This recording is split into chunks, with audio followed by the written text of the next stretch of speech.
Bienvenue dans cette nouvelle édition du QG Week-end. Au sommaire de l'actualité, Bamako frappé par un attentat. Un homme a ouvert le feu ce vendredi dans un établissement très fréquenté de la capitale malienne. 5 personnes ont été tuées. Campagne présidentielle au Soudan, alors que le président sortant Omar el-Béchir sillonne le pays à la rencontre de ses partisans. L'opposition politique reste dans l'optique du boycott. Et puis le calendrier du Parti démocratique sénégalais s'accélère, initialement annoncé pour le mois d'août 2015. La désignation de son candidat à la prochaine présidentielle aura finalement lieu le 20 mars prochain. Bamako frappé par un attentat. Une fusillade a éclaté ce vendredi dans un restaurant de la capitale malienne. Le bilan fait état de 5 morts et d'une dizaine de blessés. Il s'agirait, selon les autorités locales, d'un attentat. Le nombre d'assaillants reste pour l'heure inconnu, mais 2 suspects ont été arrêtés. On écoute à ce propos Karim Keïta, député de la commune 2 du district de Bamako. Comme tout le monde, je pense qu'on est tous sous le choc encore. La première fois que ça arrive dans la capitale. Je suis député de la commune où cela s'est passé, donc on est encore sous le choc et c'est un acte odieux, lâche, répugnant parce que c'est des gens qui n'ont rien fait à qui que ce soit et qu'on vient les abattre comme ça. Il y a des patrouilles depuis déjà hier soir qui continuent. Et donc, il y a des individus qui ont été interpellés. Donc, je pense que tout le monde est un peu sur, je ne dirais pas que tout le monde est sur le pied de guerre, mais tout le monde est en alerte maximale, quoi. Omar el-Béchir en campagne pour la présidentielle du 2 avril. Le président soudanais s'est récemment rendu dans la localité de Gezira, au centre du pays, où l'attendaient des milliers de partisans, malgré un contexte politique particulièrement tendu. Aimé Fakofi. Des pas de danse du président Omar el-Béchir devant des milliers de militants dans l'état de Gezira. Le président soudanais est en campagne pour la présidentielle du 2 avril. À ce meeting, le chef de l'État soudanais a adressé un message aux autres forces politiques du pays, notamment celles de l'opposition. Nous saluons toutes les forces politiques qui ont accepté le dialogue national pour le bien de la nation. Nous remercions les forces politiques et nous disons toujours à l'opposition, surtout celle de l'intérieur du Soudan et celle de la diaspora qui veulent me retirer du scrutin, que je démissionnerai seulement lorsque le peuple l'aura décidé. L'opposition, pour sa part, a lancé le 4 février dernier une campagne en vue de boycotter la présidentielle. Les lois restreignent les libertés. Nous notons plusieurs arrestations des personnalités de l'opposition. Les gens ont décidé de boycotter cette élection depuis l'enregistrement du fichier électoral. La Commission électorale nationale a en effet présenté des listes ayant servi aux élections de 2010 pour l'insérer dans le nouveau registre électoral. La campagne de boycott initiée par la coalition de l'opposition, composée de partis politiques et organisations de la société civile, est baptisée « Dégage ». Pour l'opposition, de multiples dysfonctionnements entachent la fiabilité du scrutin et compromettent la stabilité du pays. Selon la commission électorale soudanaise, 14 candidats devront affronter le président Omar el-Béchir aux urnes le 2 avril prochain.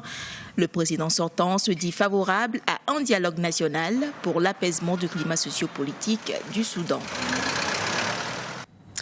Le nom du candidat du Parti démocratique sénégalais pour la présidentielle de 2017 pourrait être annoncé dès le 20 mars prochain, soit 3 jours avant le jugement dans l'affaire Karim Wade. Ce dernier a d'ailleurs reçu le soutien de plusieurs ténors du parti malgré son incarcération. Aminata Diak.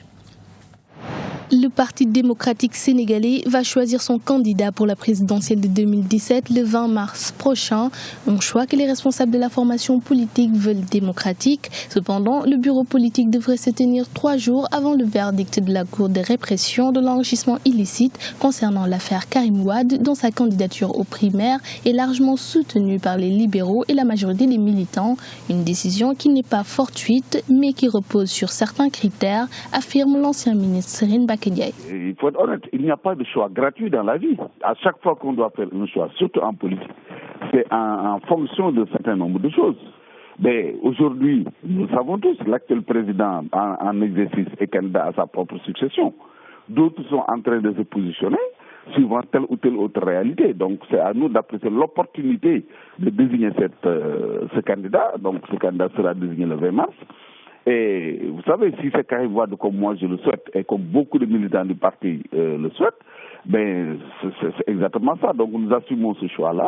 La date également a été retenue en fonction d'un certain nombre de critères. L'essentiel, c'est qu'au plan politique, que ces critères se justifient et se sont effectivement justifiés. Pour l'ex-porte-parole du président Abdoulaye Wade, la candidature de Karim Wade paraît évidente puisqu'il a le profil qui correspond aux attentes du parti. Aujourd'hui, vous allez dans tous les partis du monde. Quand il y a une élection, dès le départ, on peut penser qu'un tel ou un tel serait le candidat choisi. Et c'est une excellente chose d'ailleurs. C'est une très bonne chose. Donc que le jeu soit fait ou pas, c'est pas ça le problème. Le problème, c'est que si les jeux sont faits, ça veut dire effectivement que, de manière très claire, les Sénégalais en général et les militants du parti en particulier pensent que Karim a aujourd'hui le meilleur profil pour porter le drapeau du parti. Donc je vois aucun mal à ce niveau. Au contraire, d'ailleurs, c'est une excellente chose. Le dépôt des candidatures au PDS est ouvert pour une semaine. Selon les critères définis, tout candidat doit avoir au moins 35 ans et jouir de ses droits civiques et civils. Ce dernier point semble anticiper sur une éventuelle condamnation de Karim Wade qui, au terme du procès, pourrait perdre ses droits comme le veut la CREI. De 11 provinces, la République démocratique du Congo va passer à 26. Le président Joseph Kabila a promulgué en début de semaine la loi qui entérine ce découpage territorial. Une nouvelle donne qui suscite quelques remous. Explication avec Birama Saonera. La République démocratique du Congo va passer de 11 à 26 provinces. Objectif, faciliter la gouvernance. La loi relative à ce découpage territorial a été promulguée par le président Joseph Kabila. Cette nouvelle organisation du territoire était prévue depuis 2006 par la nouvelle constitution.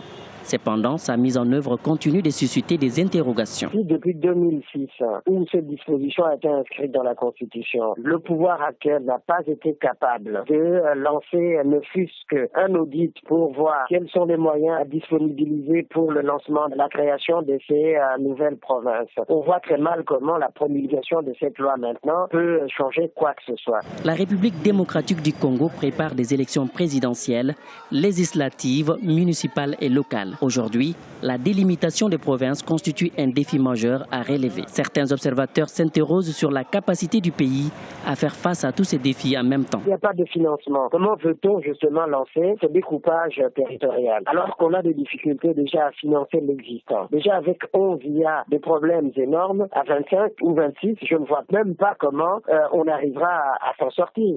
Autre préoccupation, la répartition des ressources naturelles. Pour certains Congolais, cette réorganisation va pénaliser certaines parties du territoire moins riches en minerais. À noter que la loi promulguée prévoit la redéfinition des provinces du Badundu, de l'Équateur, de Kasaï, du Katanga et de la province orientale.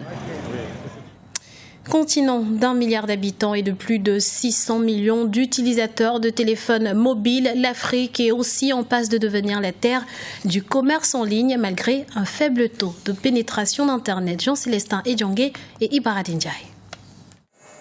La forte progression des technologies de l'information et de la communication sur le continent africain et l'émergence d'une classe moyenne dans les grandes villes, une manne pour le e-commerce. Depuis une dizaine d'années, la forte croissance économique en Afrique a permis la naissance d'une classe moyenne. Celle-ci devrait passer de 335 millions d'individus à 1,1 milliard d'ici 2060, soit 42% de la population du continent. Selon l'Union internationale des télécommunications, de plus en plus d'Africains utilisent Internet et la téléphonie mobile. Pour les spécialistes, plusieurs facteurs expliquent le boom du commerce en ligne sur le continent. La première raison, c'est que premièrement, les jeunes Africains commencent de plus en plus à être exposés et à être familiarisés à la technologie. La deuxième raison, c'est qu'il y a beaucoup d'initiatives actuellement en cours au niveau tant privé, multilatéral que national. Au niveau privé, par exemple, il y a Microsoft avec son projet For Africa qui a permis de mettre à la disposition de beaucoup d'Africains des équipements à moins de coût. Et ensuite, il y a des projets comme Connect Africa de la BAD qui permet d'améliorer les infrastructures des télécoms des pays. Et il faut noter également qu'il y a des initiatives nationales au niveau des pays. Il y a par exemple la Côte d'Ivoire qui a commencé un projet, un PC, un habitant. Donc à cela, il faut noter également cette implication de la diaspora. Et la diaspora africaine, de plus en plus, revient et repart. Le taux de pénétration des téléphones portables sur le continent serait supérieur à 45% et celui de l'Internet dépasserait les 10%. Pourtant, l'Afrique, avec plus de 600 millions d'utilisateurs de téléphones mobiles sur le milliard d'habitants, qui peuplent cette terre, est en passe de devenir le continent de l'e-commerce. Reste à savoir les implications de cette activité dans la vie quotidienne des Africains.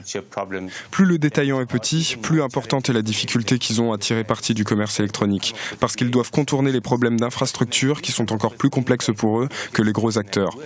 Mais lorsqu'ils arrivent avec des solutions créatives et innovantes qui fonctionnent et qu'ils commencent à se développer très rapidement, c'est très attrayant pour les gros acteurs qui cherchent des moyens de se développer dans un marché qui ne laisse pas une grande marge de croissance. Donc en acquérant les plus petits acteurs ou en rachetant ceux qui arrivent à faire de la croissance, et en leur donnant accès à l'innovation ou à une approche créative suivie par tous. Pour l'heure, l'Afrique du Sud fait figure de pionnière, mais d'autres pays africains lorgnent le potentiel du secteur. Mais de nombreux autres pays du continent, encouragés par la montée en puissance de la téléphonie mobile, sont lancés dans la course du e-commerce, avec l'ambition à terme de faire de l'Afrique le berceau de cette activité. C'était le journal de la rédaction. Nous vous remercions pour votre fidélité. Dans un instant, une nouvelle édition de l'information sur Africa 24.